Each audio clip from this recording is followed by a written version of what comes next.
ভাৰতীয় স্বাধীনতা আন্দোলনৰ অন্যতম সেনানী বীৰ মেজৰ শ্বহীদ দুৰ্গামূল্য নেতাজীৰ মৃত্যুদিনটো আজি সমগ্ৰ দেশতে বলিদান দিৱস হিচাপে পালন কৰা হয়। ডিব্ৰুগড়তো আজি দিনজোৰা কাৰ্যসূচীৰে একাশী সংখ্যক বলিদান দিৱস পালন কৰা হয়। নমস্কাৰ, আজি আমি শ্বহীদ মেজৰ দুৰ্গামূল্যৰ বিষয়ে তেখেতৰ বলিদান দিৱস মনাই আছোঁ। ইতিমধ্যে আপোনালোকে গম পালেই যে আমি কিহৰ ওপৰত ভিত্তি কৰি আমি আজি এই গোটেই গোৰ্খা সমাজক আমি যে একত্ৰিত কৰিছোঁ।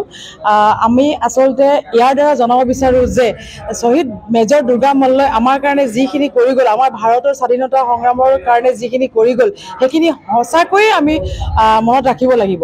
কিয়নো তেখেতে যেনেকৈ নিজৰ জীৱন ভাৰত আন্দোলনত তেখেতে যেনেকৈ তেখেতৰ জীৱন বলিদান দিলে, তেনেকৈ আমিও যাতে তেখেতৰ ত্যাগ আৰু বলিদানক সদায় মনত ৰাখি চলিব লাগিব।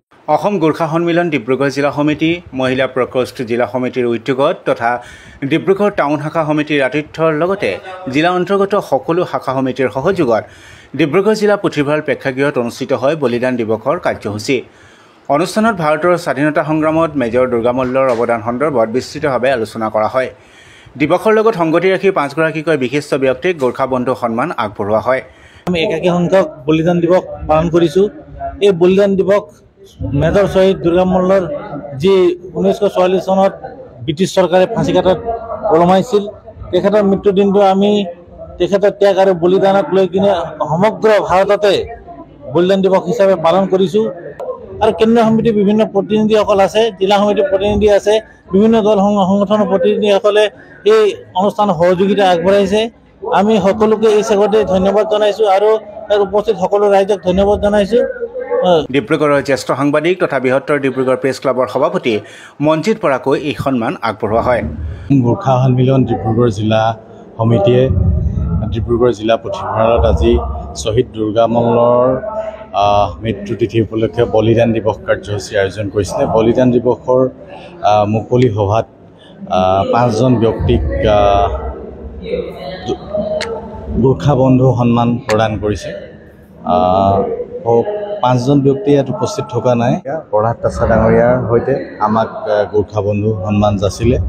আমি তেখেতসকলক আন্তৰিক কৃতজ্ঞতা আৰু ধন্যবাদ জ্ঞাপন কৰিছোঁ। আগন্তুক দিনত যাতে গোৰ্খা সন্মিলনে অসমীয়া জাতি গঠন প্ৰক্ৰিয়াত গোৰ্খাসকলক শক্তিশালীভাৱে আগুৱাই লৈ যাব পাৰে, আমি সেইটো কামনা কৰিছোঁ। অনুষ্ঠানত অসম পৰ্যটন উন্নয়ন নিগমৰ অধ্যক্ষ ঋতুপৰ্ণ বৰুৱা, সদৌ অসম গোৰ্খা সন্মিলনৰ কেন্দ্ৰীয় সমিতিৰ লগতে জিলা সমিতিৰ সভাপতি মোহন উপাধ্যায়, সাধাৰণ সম্পাদক লাল কুমাৰ তামাং, ৰাজীৱ মহন্ত আৰু আঞ্চলিক শাখাৰ বিষয়ববীয়াসকল উপস্থিত থাকে। সদৌ অসম গোৰ্খা সন্মিলনৰ ডিব্ৰুগড় জিলা সমিতিৰ উদ্যোগত আৰু প্ৰকোষ্ঠ মহিলা সমিতিৰ সহযোগত আজি শ্বহীদ মেজৰ দুৰ্গামূল্য এই বলিদান দিৱস আয়োজন কৰা হৈছে জিলা পুথিভঁৰালত। গোৰ্খা সমাজৰ বৰেণ্য ব্যক্তিগৰাকীক উঠি অহা নতুন প্ৰজন্মক চিনাকি কৰি দিয়াৰ যিটো প্ৰয়াস, সেইটো সঁচাকৈ আদৰণীয় আৰু প্ৰশংসনীয় প্ৰচেষ্টা। অসমৰ যিসকল স্বাধীনতা সংগ্ৰামত যিসকল স্বাধীনতা যুঁজাৰু, গোৰ্খাসকলৰ স্বাধীনতা যুঁজাৰু, এইসকলৰ সম্পৰ্কত আমাৰ পাঠ্যপুথিত যেনেকৈ থাকিব লাগে পাঠ্যপুথিত নাই। ই দলবীৰ চুঙা লোহাৰৰ কথাই কোৱা হওক, ছবিলাল উপাধ্যায়ৰ কথাই কোৱা হওক, এইসকল বৰেণ্য বা এইসকল স্বাধীনতা সেনানীৰ কথা সততে আমি অসমৰ উঠোৱা নতুন প্ৰজন্মই এতিয়ালৈকে জনাত বেছিকৈ সক্ষম হোৱা নাই। মই এইবাৰ আশা ৰাখিম আমাৰ অসম চৰকাৰৰ পাঠ্যপুথিত এইসকল ব্যক্তিৰ কথা লিপিবদ্ধ কৰিব লাগে। এইসকল ব্যক্তি লিপিবদ্ধ কৰি গোৰ্খা সমাজক যাতে এই তেওঁলোকৰ এই অৱদানৰ কথা আমি উঠি নতুন প্ৰজন্মক আমি বুজাই দিয়াৰ ক্ষেত্ৰত আমি সকলোৱে অগ্ৰগণ্য ভূমিকা গ্ৰহণ কৰিব লাগে। অনুষ্ঠানত গোৰ্খা সম্প্ৰদায়ৰ লগতে বিভিন্ন জাতি জনগোষ্ঠীয় নৃত্য গীত পৰিৱেশন কৰা হয়।